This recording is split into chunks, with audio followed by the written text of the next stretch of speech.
भगवान की कथा क्या करती है? कथा क्यों सुननी चाहिए? भैया कथा सुनने से जीवन जीने की कला प्राप्त होती है, लेकिन सुनने भर से काम नहीं चलेगा। तुम कथा में आके बैठ गए ये बड़ी बात नहीं है, कथा तुम्हारे दिल में आकर के बैठ जाए ये बहुत बड़ी बात है? तुम्हारे मन में कथा ना बैठे और तुम जीवन में ना उतार पाओ। जैसे पानी का फॉर्मूला पता कर लो तुम, है भैया ये पानी का फॉर्मूला है, ऐसे पानी बनता है, OH2 से फॉर्मूला है इसका, ऐसे ऐसे उसका गुणा भाग है। अब तुम खूब पढ़ाई कर लो, पर प्यास लगेगी तो फॉर्मूला काम नहीं करेगा, पानी ही काम करेगा, वरना निपट जाओगे, जल्दी ठटरी भर जाएगी, 13वीं हो जाएगी। हाँ जी या ना जी? तो फॉर्मूला से प्यास नहीं बुझेगी, प्यास तो पीने से ही बुझेगी। वैसे ही कथा सुनने से कल्याण नहीं होगा, कथा को जीवन में उतारने से तुम्हारा कल्याण होगा। पर कल्याण कब? कथा राम जी की है कल्याणकारी, मगर ये करेगी असर भी, मगर ये करेगी असर। अगर राम जी की कथा या हनुमान जी की कथा मेरे प्रिय श्रोताओं तुम सुनोगे तो थोड़ा समय तो लगेगा आनंद आने में, थोड़ा मस्ती आने में, थोड़ा समझ आने में आनंद आएगा, लेकिन धीरे धीरे जब तुम समझने लगोगे तो तुम्हें कथा के अलावा और भगवान के अलावा कुछ भी नजर नहीं आएगा, फिर वही प्रिय लगने लगेगा। बोलो सीताराम, जोर से बोलो, और जोर से बोलो, और जोर से बोलो।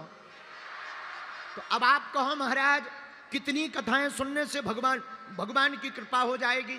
देखो भगवान की कृपा का कोई पैरामीटर नहीं है, उनकी कृपा के ऊपर है। न जाने कौन से गुण पर दयानिधि रीझ जाते हैं, किस गुण पर भगवान रीझ जाए कोई ठिकाना नहीं है। कहा वो तुम्हारी बोलचाल पे रीझ जाए, कहो तुम्हारे तिलक पे रीझ जाए, कहो तुम्हारे तोतली बानी पे रीझ जाए। एक वृंदावन में महात्मा जी रहते थे, बड़े सीधे साधे, पढ़े लिखे नहीं थे, गैया चराते थे, गाय, सीधे साधे। एक गांव का आदमी आया, बोला महाराज हम पढ़े लिखे नहीं हैं पर गुरु बनाना है, गुरु। आदमी भी पंचकुला का था। तो महात्मा जी बोले बना लो, बोले बन जाओ। बोले महाराज आप गुरु जी, हम चेला, मंत्र दो, मंत्र। अच्छा वो आदमी भी पढ़ा लिखा नहीं था क्योंकि पंचकुला का था। तो गुरुजी ने मंत्र, नहीं पंचकुला के तो पढ़े लिखे होते हैं, वो नहीं था क्योंकि वो 13 नंबर सेक्टर में रहता था। तो गुरुजी ने मंत्र दे दिया, तुम पढ़े लिखे नहीं हो, गोपाल कहा करो, गोपाल गोपाल गोपाल गोपाल गोपाल। उसने कहा बहुत बढ़िया। अब वो घर आया, गोपाल गोपाल गोपाल गोपाल गोपाल गोपाल। पत्नी बोली गोपाल गोपाल क्या चल रहा है, खाना खा लो, दिन भर हो गया है। अब वो भूल गया, जैसे ही खाना खा के फ्री हुआ वो भूल गया कि मंत्र क्या था। अब पूरी रात रोता रहा, पत्नी को पीटता रहा, तेरे चक्कर में, खाना के चक्कर में गुरुजी का मंत्र और भूल गए। अब पता नहीं गुरुजी कहाँ हो गए। तो दिमाग लगा था क्या था क्या था, गा से था, गा से। अब गोपाल तो भूल गया, गप्पू जी याद आ गए।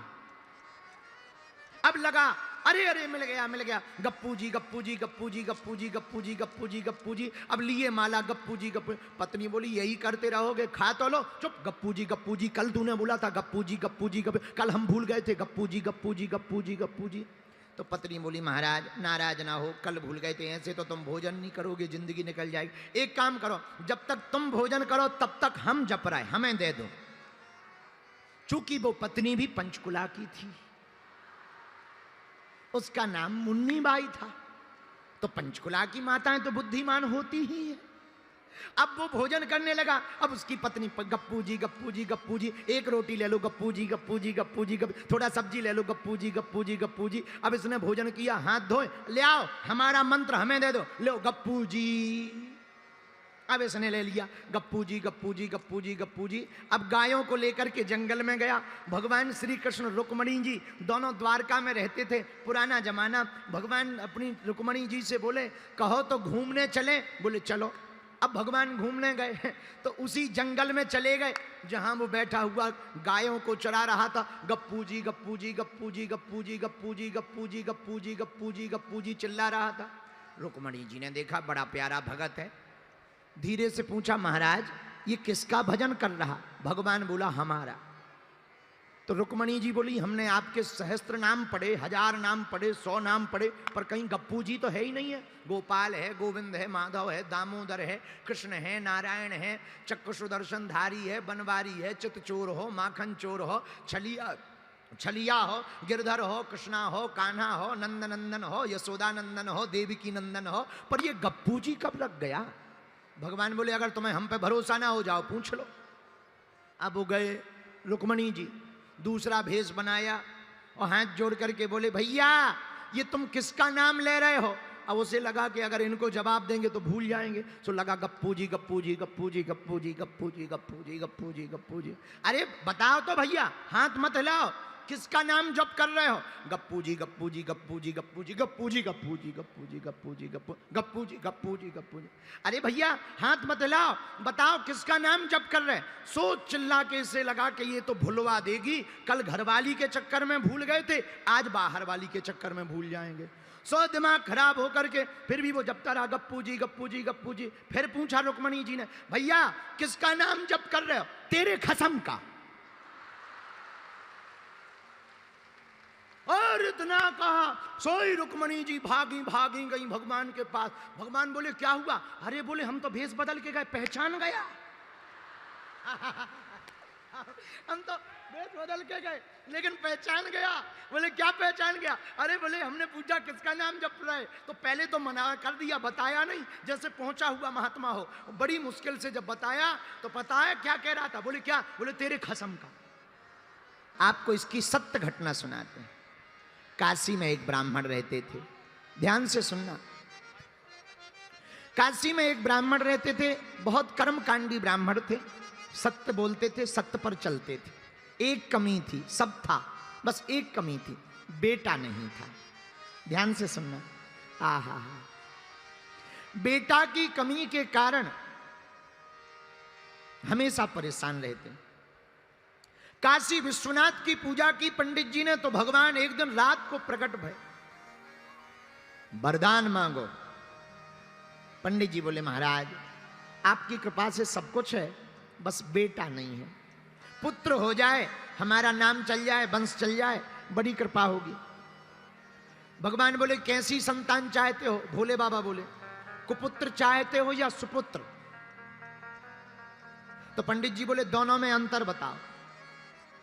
तो भगवान शंकर बोले, पंडित जी एक है सुपुत्र, अगर तुम्हें सुपुत्र होगा तो कम दिन तक जिएगा, लेकिन कुपुत्र होगा तो बहुत दिनों तक जिएगा। अब बताओ तुम कुपुत्र चाहते या सुपुत्र? बोले, महाराज अगर सुपुत्र मांगे तो कितने दिन रहेगा? बोले, बेटा तो होगा पर मात्र 5 साल जिएगा, 6 साल नहीं जी पाएगा, मात्र 5 साल। ब्राह्मण ने सोचा, कुपुत्र लेने से क्या फायदा, कुपुत्र हो जाएगा तो रोते ही रहेंगे, चलो अब शंकर जी प्रकट हो ही गए, बेटा का सुख मिल जाए, गोद में खिला लें, 5 साल ही सही। हे भोले बाबा आप तो हमें सुपुत्र दे दो। भोले बाबा ने कहा, तथास्तु तथास्तु तथास्तु। भोले बाबा चले गए। अब ब्राह्मण बेचारा रोज ओम नमः शिवाय, ओम नमः शिवाय, ओम नमः शिवाय, ओम नमः शिवाय, ओम नमः शिवाय, ओम नमः शिवाय जप करने लगा। धीरे धीरे समय आया और भगवान की कृपा से 1 साल बाद एक बेटा हो गया। तो खुश भी हो और दुखी भी हो, रोए भी और हंसे भी। बेटा हो गया, नाम हो गया, खिलाने में अच्छा लगेगा, लेकिन ज्यादा दिन का मेहमान नहीं है, 5 साल का मेहमान। तो बार बार रोवे, याद आवे तो रोवे, बेटा को गोद में ले। इसी टेंशन में कब 4 साल बीत गए पता ही नहीं लगा। अब धीरे धीरे 5वां वर्ष लग गया। अब ब्राह्मण अपना दुख भी किसी को नहीं सुना सकते, और किसी को बताएं तो लोग हंसे। इसी टेंशन में दिन न रात सूख गए, पर दिन न रात ओम नमः शिवाय, ओम नमः शिवाय, ओम नमः शिवाय, ओम नमः शिवाय। तो भागे भागे संतों के पास पंडित जी गए। संतों से कहा, महाराज किसी की आयु अगर 5 साल की हो तो कैसे बढ़ाई जा सकती है? संतों ने कहा, एक उपाय है। क्या? चत्वारि तस्य वर्धन्ते आयुर्विद्या यशो बलम। अगर कोई बालक या बालिका अपने से बड़े लोगों को प्रणाम करता है तो उसकी 4 चीजें स्वाभाविक बढ़ने लगती, आयु, विद्या, यश और बल। जो अपने से बड़ों को प्रणाम करके आशीर्वाद लेते हैं उनकी आयु, विद्या, यश और बल बढ़ने लगता। पंडित जी आप अपने बालक को प्रणाम करना सिखाओ, जो मिले सबको। पंडित जी ने कहा महाराज जो आ गया। छोटा सा बालक धोती पहना दी, तिलक लगा दिया। जो भी तिलक लगाए हुए दिखे, महात्मा हो, जोगी हो, जपी हो, तपी हो, बैरागी हो, रागी हो, अनुरागी हो, सन्यासी हो वे, ब्रह्मचारी हो वे, सबको प्रणाम करें। सब महात्मा आशीर्वाद देवे। वाह वाह वाह, कितना सुंदर बालक है, कितना बढ़िया प्रणाम करता, लेट कर प्रणाम करता, दंडवत प्रणाम करता। महात्मा आशीर्वाद दे, भैया जुग जुग जियो, जुग जुग जियो। पंडित जी ने सोचा दे तो रहे हो आशीर्वाद, पर शंकर जी ने तो कहा था 5 ही साल जियो और लास्ट साल चल रही। महात्मा कह रहे जुग जुग जियो, पंडित जी मन ही मन कह रहे हलवा जियो, ये साल निकल जाए यही बहुत है। मन में रोने लगे पंडित जी। ब्राह्मण जावे, धीरे धीरे समय बीत गया। आहा, आयु के मात्र 4 दिन बचे और 4 दिन बाद पूरे हो जाएंगे 5 साल। अब तो रात दिन ना रात रोने लगे। जब 4 दिन बचे तो पूरी रात रोते रहे। क्या किया जाए? सुबह हुई, बालक को तिलक किया। आज से 3 दिन बचे हैं। बालक को बार बार गले लगावे, चूमे और फिर हाथ पकड़ी, फिर से काशी की गलियों में ले गए। बेटा जो भी दिखे प्रणाम करो। अब 3 दिन मात्र बचे हैं। इतने में 7 ऋषि चले आ रहे थे। बालक से कहा बेटा देखो महात्मा आ रहे, प्रणाम करो। जैसे ही बालक ने देखा, दंडवत करके बालक लेट गया। 7 ऋषियों ने आशीर्वाद दे दिया, चिरंजीवी हो, चिरंजीवी हो, चिरंजीवी हो। अब तो पंडित जी रो करके बोले महाराज की जय हो। महात्मा बोले क्या बात है, आप रो क्यों रहे? हमने आपके बालक को चिरंजीवी होने का आशीर्वाद दिया। बोले महाराज या तो आपकी वाणी विफल होगी या शंकर जी की, 2 में से किसी एक की वाणी तो विफल होगी। बोले क्यों? बोले आपने कह दिया चिरंजीवी हो और शंकर जी ने कहा था मात्र 5 साल जिएगा। अब हमें समझ में नहीं आ रहा किसकी बात सिद्ध होगी। महात्मा बोले मामला क्या है? पंडित जी बोले महाराज और कोई मामला नहीं है, एक ही मामला है। इस बालक को 5 साल की आयु शंकर जी ने दी थी। और पंडित जी बोले महाराज हमें और तो टेंशन नहीं है, आपने चिरंजीवी कह दिया। अब अगर बालक मर जाएगा तो बदनामी आपकी होगी।